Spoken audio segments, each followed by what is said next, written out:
Tout a commencé l'année dernière. J'étais en train d'écrire les derniers épisodes de The Movie Avenger, et une fois que j'ai terminé, il s'est passé quelque chose. J'ai ressenti comme quelque chose d'étrange en moi. Et tout d'un coup, j'ai disparu. Oh non, ça recommence. Je sais pas ce qui s'est passé, mais j'ai disparu pendant plus d'un an.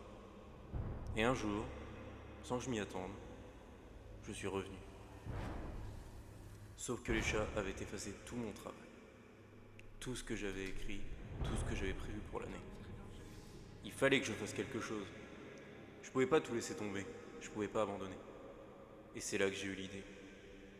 Je me suis dit que j'allais tout miser sur le dernier épisode. Je me suis dit que je ne laisserais jamais tomber. Je me suis dit que je ferais cet épisode final.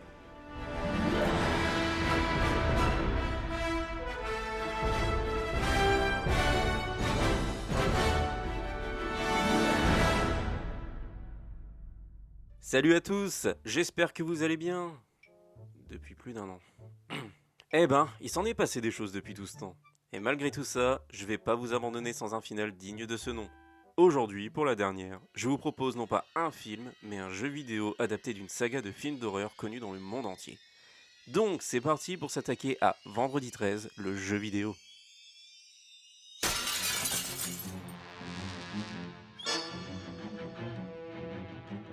Vendredi 13 est, à la base, un film d'horreur réalisé par Sean S. Cunningham, sorti en 1980, qui voulait surfer sur la vague des tueurs masqués débutés par Carpenter et son excellent Halloween. Ah putain, ce générique et cette musique me foutent des frissons. Le premier Vendredi 13 narre l'histoire d'un groupe de moniteurs qui décide de rouvrir le camp de vacances Crystal Lake où un jeune garçon est mort noyé quelques années auparavant. Mais les moniteurs vont se mettre à disparaître un à un. Et au final, on nous dévoile que le tueur est... la mère du garçon mort auparavant. Grâce au succès du film, de Radio Award, une flopée de mauvaises critiques et environ 60 millions de dollars de bénéfices pour un budget de 550 000 dollars,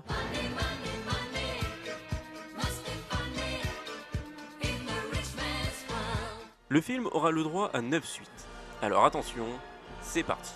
Vendredi 13, Le tueur du vendredi, de Steve Miner, sorti en 1981. Vendredi 13, Meurtre en 3 dimensions, de Steve Miner encore, sorti en 82. Vendredi 13, Chapitre final, de Joseph Zito, sorti en 84. Vendredi 13, Une nouvelle terreur, de Danny Steinman, sorti en 85. Vendredi 13, Jason le mort-vivant, de Tom McLoughlin, sorti en 1986. Vendredi 13, Un nouveau défi, de John Carl Buechler, sorti en 88. Vendredi 13, L'ultime retour, de Rob Eden, sorti en 89.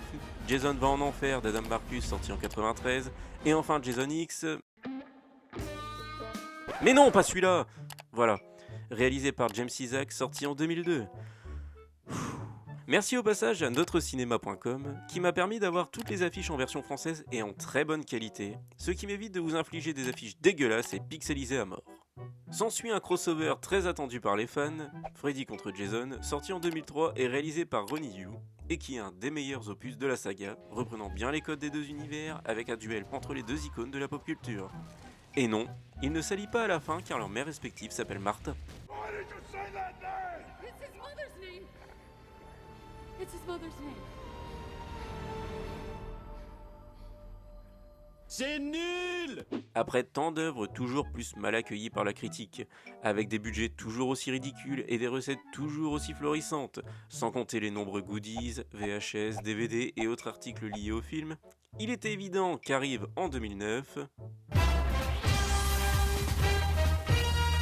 Top, promenant d'un verbe anglais qui signifie refaire. Je suis une œuvre audiovisuelle reprenant une autre œuvre précédemment développée. Je suis de plus en plus en vogue depuis les années 2000, car les scénaristes sont de vrais feignants et ne savent plus écrire d'histoire originale. Je suis souvent moins bien que l'œuvre originale, mais des films comme La Mouche ou King Kong ont prouvé que je peux apporter une vision différente, nouvelle et bien faite.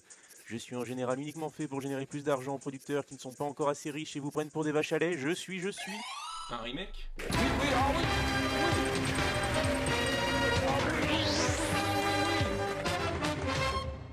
Et oui, un remake réalisé par Marcus Nispel, habitué des faits ayant déjà réalisé le remake de Massacre à la tronçonneuse.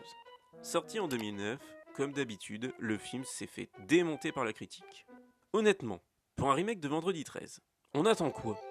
Jason, son masque de hockey, le camp Crystal Lake, une réalisation simple et sans prétention, des ados débiles, des seins, du sang, des scènes de cul, du gore, des fesses et une fin qui laisse présager une suite. Eh ben... Contrat rempli. Ajoutons à tout ça une série télévisée qui n'a que le nom Vendredi 13, pas de Jason ni de masque. On compte aussi des jeux vidéo.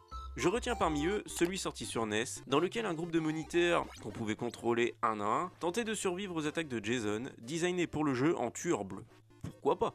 Et plus récemment, grâce à une campagne Kickstarter, nous avons eu le droit au jeu qui nous intéresse aujourd'hui. Jeu sorti en 2017, développé par Gun Media et Illphonic, et financé en partie grâce aux dons des gens sur une campagne Kickstarter qui a récolté au total 1 246 570 $ et 20 centimes. Ce qui est assez impressionnant, mais créer un jeu sans l'accord du propriétaire de la licence, c'est pas forcément une bonne idée. Qu'est-ce qu'on risque?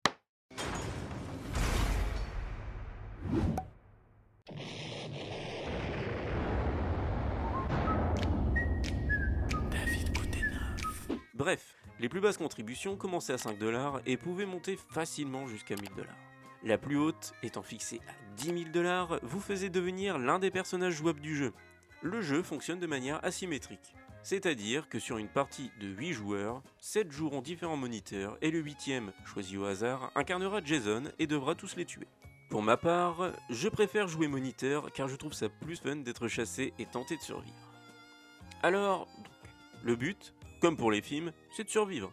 Et pour ça, vous aurez plusieurs moyens. Vous pourrez chercher la batterie et l'essence pour la voiture, une fois installée, trouver les clés, démarrer la voiture et vous enfuir. Ou alors, attendez qu'on le fasse pour vous. Que Jason tue le conducteur, et après, en étant caché, enfuyez-vous avec ladite voiture. Sinon, vous pouvez faire de même avec le bateau quand celui-ci est disponible sur la carte. Vous trouvez l'hélice et l'essence, démarrez le bateau et tentez de partir avant que Jason ne vous fonce dessus. Vous pouvez aussi chercher le fusible du téléphone, l'installer, téléphoner à la police et attendre leur arrivée. Ils mettront toujours 5 minutes à arriver, alors préparez-vous à vous défendre. Vous pouvez aussi attendre la fin du compte à rebours, car chaque partie dure 20 minutes. Mais c'est long, c'est chiant, et vous avez plus de risques de mourir facilement si Jason vous trouve. Et enfin, la méthode la plus difficile pour s'en sortir, c'est de réussir à tuer Jason. Pour ça, il faut un personnage féminin qui trouve le pull de la mère de Jason et l'enfile. Un perso masculin avec une hache. Vous devez ensuite faire tomber son masque pour le rendre vulnérable. Le personnage féminin doit étourdir Jason en lui parlant et en faisant croire que c'est sa mère. Cette action n'est faisable qu'une seule fois dans la partie. Alors attention. Vous devez ensuite faire s'agenouiller Jason et le personnage masculin avec la hache doit l'achever. Pas la méthode la plus facile car vous devez être au moins 2 joueurs bien coordonnés et respecter à la lettre cette méthode, mais c'est la plus satisfaisante.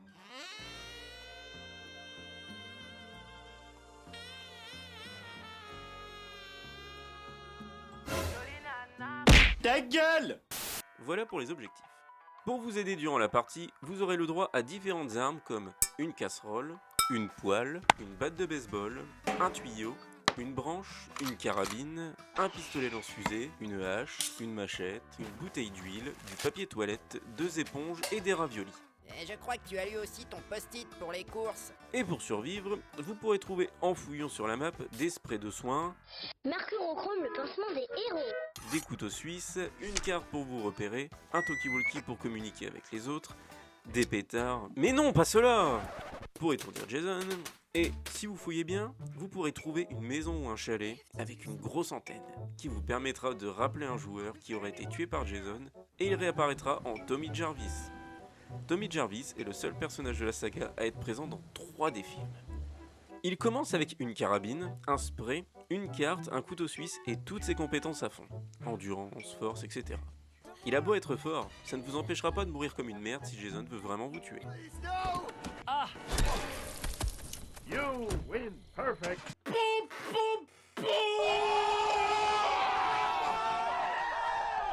Pour les autres moniteurs jouables, on a la sportive, l'intello, la Marie couche-toi là présente dans tous les films mais dans différents personnages qui sont obligés de nous montrer ses... le gars banal qui a 5 partout, la petite mignonne innocente qu'on aimerait voir survivre, le Ken de Wish, la gothique, le sportif qui ressemble plus à Claudia Tagbo qu'à un sportif, le nerd sympa mais qui s'essouffle au bout de 2 mètres, le gros costaud, le hippie, la bikeuse, qui est mon personnage de prédilection, l'une des victimes du film dont personne ne se souvient tant sa mort est minable, Nice makeup job. Stop fooling around, man.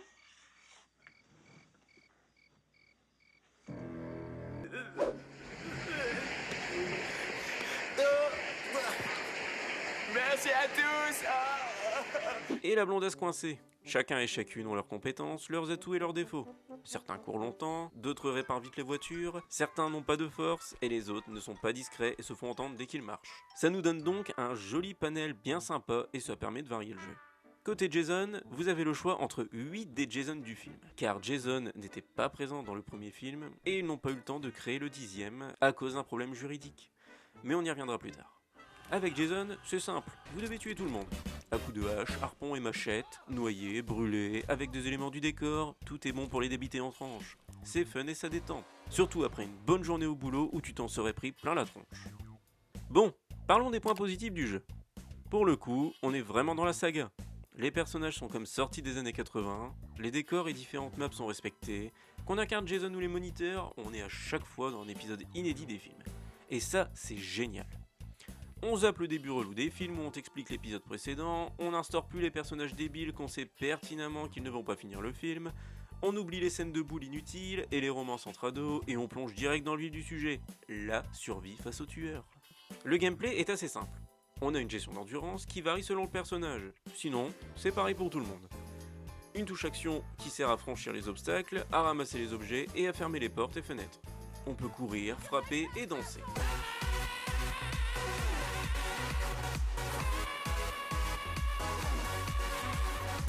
La musique reprend les passages emblématiques de la saga et est du compositeur des films d'origine, Harry Manfredini, qui a fait la musique des volets 1 à 7, 9 et 10. Et quand on sait que le 8ème est le plus nul, je trouve ça assez marrant. Bon, d'accord, juste pour cette scène, c'est pas le pire film de la saga.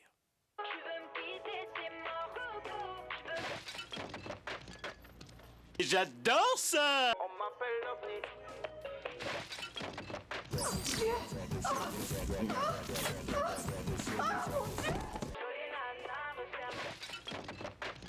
Tu veux une autre blague, Murray? Non, tes blagues, on les a assez entendues. Et enfin, la variété de personnages, de cartes, de répartition des objets et le fait que Jason peut être n'importe qui offre quelque chose d'assez sympa où chaque partie est unique et où le dénouement varie à chaque fois. Il y a des parties où presque tout le monde s'en sort et d'autres où quand le joueur derrière Jason gère, défonce tout le monde sans qu'on ait le temps de s'enfuir en voiture. Non, mais laisse-moi m'échapper là, s'il te plaît. Salaud. Maintenant, on passe au point négatif. Déjà, les bugs. Oh là là. Entre les crashs de serveurs, les joueurs qui glitchent, les cheatés et les nombreux bugs qui peuvent gâcher une partie, je ne sais pas par où commencer. J'ai même réussi à en subir un alors que j'enregistrais la vidéo. Bon, on reprend. Voilà une petite compilation des meilleurs fails que j'ai pu rencontrer dans le jeu.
Alerte coronavirus. Restez chez vous. Vous pouvez d'ailleurs les retrouver dans une vidéo que j'ai sortie au mois d'août sur mon autre chaîne. Ensuite, bon, la communauté en général ça va. Mais la plupart du temps, on a affaire à des rageux qui quittent la partie dès qu'on les a tués. Sinon, on a affaire à des gamins de 13 ans qui sont contents de tuer les joueurs moins initiés, mais quand ils tombent sur des moniteurs qui les font tourner en bourrique, se déconnectent et gâchent la partie de tout le monde. Ou encore, comme je l'ai dit précédemment, les mecs qui trichent car incapables de gagner avec Jason loyalement. Déjà qu'en soi le personnage est cheaté, entre la vision thermique pour trouver les survivants, la téléportation et j'en passe, là, par exemple, on a une téléportation à l'infini, sans temps de rechargement, c'est rageant. Et sinon, il y a les survivants qui marrent Jason et... Bon, j'avoue, quand on n'est pas Jason, c'est vraiment fun à regarder. Vous pouvez d'ailleurs aller voir les parties de Sheshune sur sa chaîne que j'ai découvert grâce à ce jeu, et c'est Franchement très sympa. Et enfin, le plus gros problème qui a son importance, le jeu est à l'abandon. Alors, qu'est-ce que j'entends par là ? Eh bien, peu de temps avant sa sortie, le jeu a eu le droit à pas mal de problèmes juridiques. Projet pourtant soutenu par le réalisateur du film d'origine, le compositeur de la musique et le maître du maquillage gore Tom Savini, entre autres, le scénariste du premier film, Victor Miller, intente un procès contre les créateurs du jeu et gagne. La raison ? Jason apparaît 2 secondes dans le premier film, donc il lui appartient. Bien que le Jason adulte, tueur au masque de hockey, n'apparaît qu'à partir du 3e film, tout ce qui est lié à Jason Voorhees appartient au scénariste selon la justice américaine. Tous ont tenté d'approcher Victor Miller pour trouver un accord, mais rien à faire. Il préfère rester sur ses positions et garder la main sur son bébé. Vieux gros con pourri d'enfoiré de merde au service du pouvoir qui me fait chier. Gros con de tête de merde qui pue le vomi de raclure de bidet. Du coup, les développeurs, ne pouvant sortir de nouveaux contenus et étant bloqués juridiquement, sans compter les frais liés au procès, ont préféré fermer les serveurs et abandonner le jeu.